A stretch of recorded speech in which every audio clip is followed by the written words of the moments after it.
बड़ी कंपनी की ऊंची बिल्डिंग थी। उस बिल्डिंग की एक खिड़की के बाहर रोज कई पक्षी आकर बैठते थे।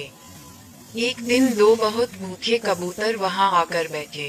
दोनों कई घंटों से खाने की तलाश में इधर उधर भटक रहे थे, लेकिन उन्हें कहीं कुछ नहीं मिला था। पहला कबूतर थोड़ा तेज और चालाक था, जबकि दूसरा कबूतर शांत और सीधा साधा था।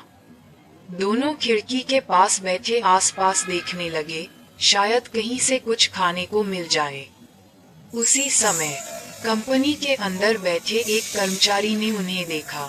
उसे उन दोनों पर दया आ गई।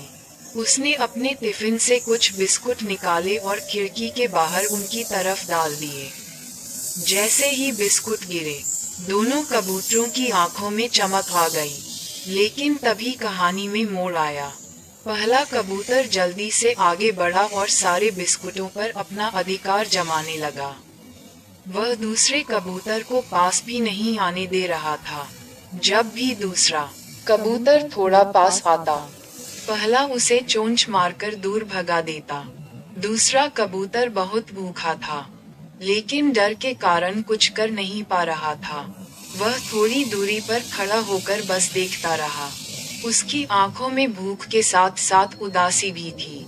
पहला कबूतर अकेले ही सारे बिस्कुट खाने लगा। उसने एक बार भी यह नहीं सोचा कि उसका साथी भी उतना ही भूखा है। कुछ ही देर में सारे बिस्कुट खत्म हो गए।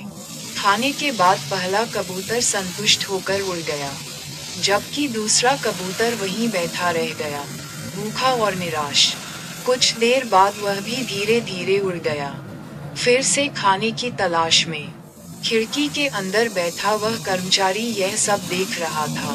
उसे ये देखकर आश्चर्य हुआ कि इंसानों की तरह पक्षियों में भी कभी कभी आपसी भेदभाव और स्वार्थ देखने को मिलता है।